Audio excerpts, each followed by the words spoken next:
Bapak Ibu kaum muslimin kaum muslimat jamaah salat zuhur yang dimuliakan Allah.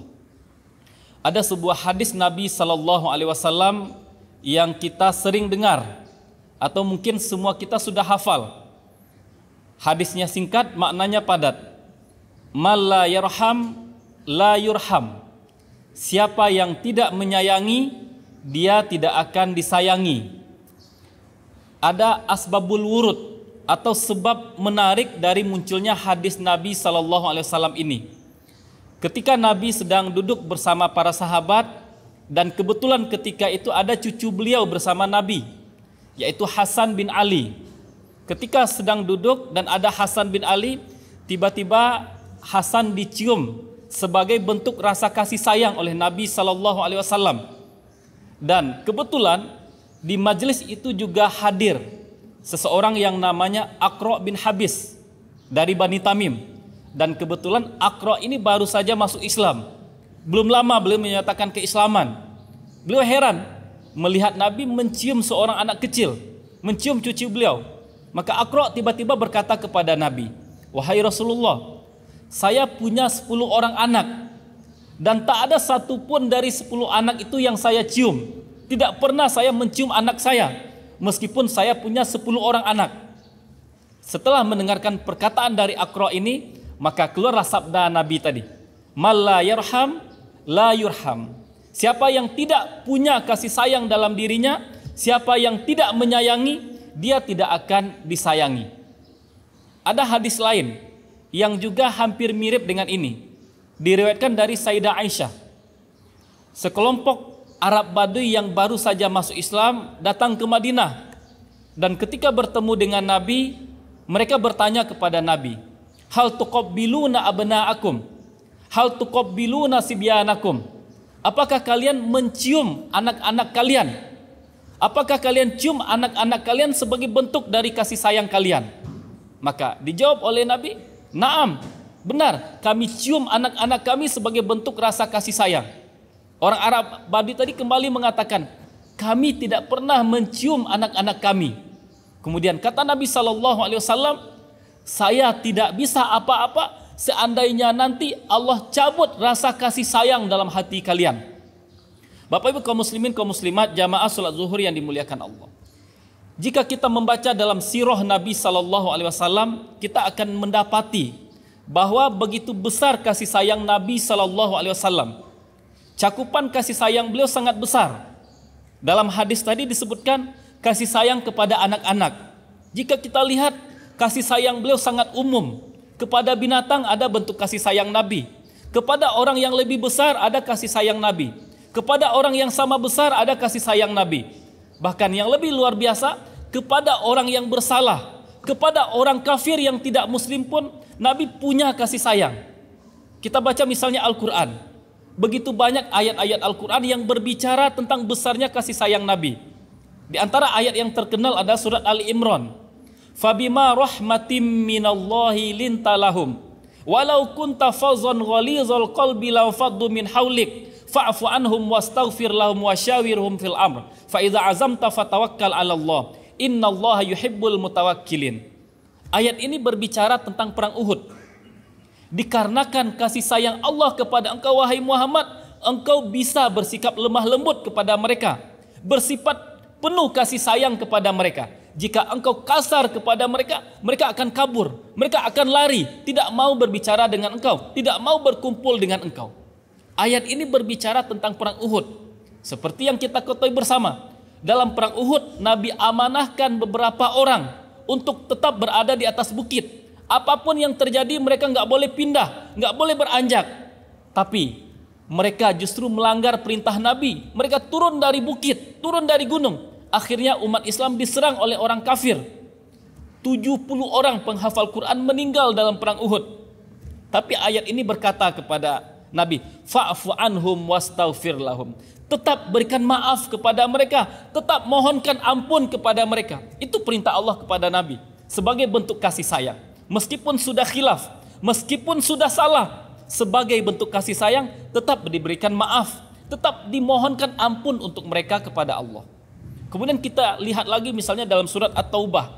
Allah berbicara tentang besarnya kasih sayang Nabi.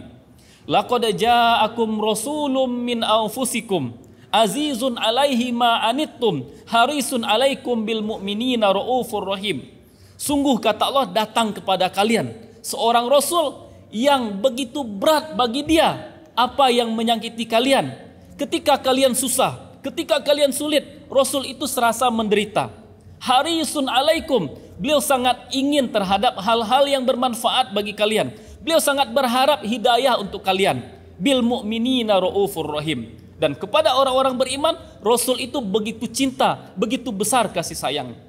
Ini ayat-ayat Al-Quran yang berbicara tentang besarnya kasih sayang Nabi SAW. Secara khusus, dalam hadis yang barusan kita bacakan, kita melihat betapa besar kasih sayang Nabi kepada anak-anak. Dalam hadis ini, Nabi mengajak kita, Nabi mengajarkan kita agar kita punya perhatian yang besar, punya kasih sayang yang besar kepada anak-anak. Karena biasanya ketika seorang anak sudah besar, ketika seorang anak sudah tumbuh dewasa, perilaku atau perlakuan yang mereka dapatkan ketika kecil sulit mereka lupakan. Bahkan mungkin mereka tidak akan bisa melupakan. Seorang anak yang ketika kecil dia mendapatkan perlakuan yang baik, perlakuan yang penuh dengan kasih sayang, sampai dewasa itu akan diingat dan bisa jadi akan berpengaruh. Anak-anak yang ketika dewasa bisa lembut, bisa penuh kasih sayang, bisa mencintai sesama, biasanya mereka tumbuh dalam keluarga yang orang tuanya penuh kasih sayang kepada mereka. Sebaliknya, anak-anak yang ketika mereka kecil di dalam keluarga, dia mendapati kedua orang tuanya, mendapati ayah dan ibunya bersikap kasar kepada dia, memberikan kepada dia pengajaran yang tidak baik. Biasanya ketika sudah tumbuh besar, sudah tumbuh dewasa, si anak berperilaku menyimpang, si anak berperilaku kasar. Makanya Nabi mengajarkan kepada kita di sini, orang tua, para pendidik perlu bersikap lemah lembut kepada anak-anak agar ketika dewasa nanti mereka punya kasih sayang, punya sikap lembut. Coba kita flashback ke belakang. Ketika kita kecil, kita pasti akan ingat sampai sekarang. Orang-orang yang ketika kita bertemu dengan mereka, mereka menghargai kita sebagai anak kecil. Mereka berbicara dengan lembut kepada kita. Mereka kasih hadiah kepada kita. Kita pasti ingat sampai sekarang.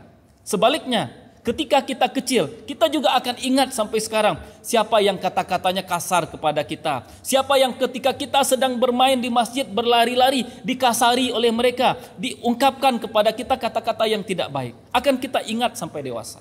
Ini pelajaran yang diajarkan oleh Nabi. Kemudian kalau kita lihat hadis-hadis yang lain, ternyata begitu besar balasan dan ganjaran pahala yang Allah berikan kepada orang yang di dalam dirinya punya sifat kasih sayang. Kita ingat kisah seorang perempuan pelacur, ketika dia sedang berjalan, tiba-tiba melihat seekor anjing yang kehausan. Karena begitu besar kasih sayangnya, dia tidak tega melihat anjing ini mati kehausan. Turun dia ke sungai, dibuka sepatunya, diambil air dengan sepatu, diberikan kepada anjing tadi. Apa balasan yang Allah berikan kepada dia? Allah ampuni dosa-dosanya karena sikap kasih sayang. Sebaliknya, Allah juga berikan ancaman yang besar, ancaman yang dahsyat bagi orang yang tidak punya kasih sayang. Kita baca juga dalam hadis, Allah masukkan ke dalam neraka seorang perempuan yang punya kucing. Kucing itu dikurung dalam rumah, tidak diizinkan keluar untuk mencari makan, tidak diberikan makan ke dalam rumah. Akhirnya kucingnya mati. Allah masukkan dia ke dalam neraka karena tidak punya kasih sayang. Bapak Ibu kaum muslimin kaum muslimat yang dimuliakan Allah. Dalam hadis tadi Nabi mengatakan, "Man la yarham la yurham." Siapa yang tidak menyayangi tidak akan disayangi. Di antara bentuk keadilan Allah adalah Allah memberikan balasan kepada kita sesuai dengan perbuatan yang kita lakukan. Jika perbuatan yang kita lakukan perbuatan baik, Allah berikan balasan kebaikan. Jika perbuatan yang kita lakukan perbuatan buruk, Allah berikan balasan juga berupa keburukan. Kita coba lihat, Fir'aun ketika meninggal Allah tenggelamkan di Laut Merah. Apa sebab? Ketika dia masih hidup, ketika dia berjaya, Fir'aun pernah mengatakan seperti ini. Dan perkataannya diabadikan oleh Al-Quran. Alaisa li mulku Misr wal anharu tajri min tahti. Kata Fir'aun, bukankah kerajaan Mesir ini berada di bawah kekuasaan saya dan sungai-sungai Nil ini mengalir juga di bawah kaki saya? Akhirnya Allah tenggelamkan Fir'aun. Allah jadikan air laut justru mengalir di atas badannya. Karena dia begitu sombong ketika hidup. Sungai-sungai ini mengalir di bawah kaki saya. Allah iqab, Allah hukum dia. Ketika meninggal tenggelam dan air laut mengalir di atas badannya. Kita lihat lagi misalnya saudara-saudara Nabi Yusuf. Ketika mereka berusaha untuk mencampakkan Nabi Yusuf ke dalam sumur, mereka gunakan tangan-tangan mereka. Tapi ketika Nabi Yusuf menjadi penguasa di Mesir, apa yang terjadi? Mereka menengadahkan tangan mereka, meminta belas kasih kepada Nabi Yusuf. Itu balasan yang Allah berikan. Maka dalam kehidupan seperti itu, kehidupan itu terus berputar. Seseorang pasti akan meminum air yang dia berikan kepada orang lain. Jika dia memberikan air yang baik, suatu saat dia akan diberikan minum air yang baik. Siapa yang memberikan air yang tidak baik, suatu saat dia akan diberikan air yang tidak baik. Maka dalam kehidupan kita, ketika misalnya kita melihat ada orang yang sedih, kemudian dia meneteskan air mata, kita bantu dia menghapus air matanya dengan tangan kita. Sejatinya kita sedang menyiapkan tangan yang akan menghapus air mata kita ketika bersedih. Ketika melihat ada orang yang terjatuh, kita bantu menegakkannya dengan tangan kita. Sejatinya kita sedang menyiapkan tangan yang akan membantu kita berdiri ketika kita terjatuh. Ketika kita bersedekah, memberikan bantuan kepada fakir miskin, sejatinya kita sedang berusaha agar suatu saat nanti, agar suatu waktu nanti kita tidak meminta-minta. Ketika kita misalnya memberikan bantuan uang kepada orang yang sedang sakit, sejatinya kita sedang berharap meminta kepada Allah agar Allah hindarkan kita dari berbagai macam penyakit. Begitu juga ketika misalnya saudara kita, teman kita tidak hadir ketika kita sedang berbicara, kita sebut kebaikan-kebaikan saudara kita ketika mereka tidak ada. Sejatinya kita sedang menyiapkan orang yang akan membicarakan kebaikan kita, yang membicarakan kelebihan kita ketika kita sedang tidak ada di sisi mereka. Dan satu hal yang harus kita yakini, bahwa tidak ada yang lebih mengingat, tidak ada yang lebih menjaga kebaikan daripada Allah. Dalam surat Al-Kahfi yang setiap Jumat kita baca, Allah menceritakan bagaimana Allah mengirim Nabi Musa, Allah mengirim Nabi Khidir untuk memperbaiki gubuk reot yang dimiliki anak yatim. Kenapa Allah kirim Nabi Musa? Kenapa Nabi Khidir Allah kirim? Ternyata kedua orang tua dari anak yatim semasa hidupnya adalah orang-orang soleh, dijaga dan diingat kebaikannya oleh Allah. Bapak Ibu kaum muslimin kaum muslimat jamaah salat zuhur yang dimuliakan Allah. Setidaknya ada 3 kesimpulan dari apa yang kita sampaikan. Yang pertama, Rasul mengajak kita, Rasul mengajarkan kepada kita untuk memiliki perhatian yang besar dalam mendidik anak-anak kita. Perlu curahan kasih sayang yang besar di saat mereka kecil, agar mereka tumbuh dengan penuh kasih sayang. Ketika besar mereka juga berkasih sayang kepada sesama. Pelajaran yang kedua adalah ada balasan yang besar, pahala yang besar dari Allah bagi mereka yang punya kasih sayang. Allah akan ampuni dosa-dosa mereka. Allah berikan mereka taufik untuk melakukan amal soleh. Dan yang ketiga, man la yarham la yurham. Siapa yang tidak menyayangi tidak akan disayangi. Allah akan berikan balasan kepada kita sesuai dengan apa yang kita kerjakan. Barangkali ini yang bisa kita sampaikan. Semoga bermanfaat bagi kita bersama. Wassalamualaikum warahmatullahi wabarakatuh.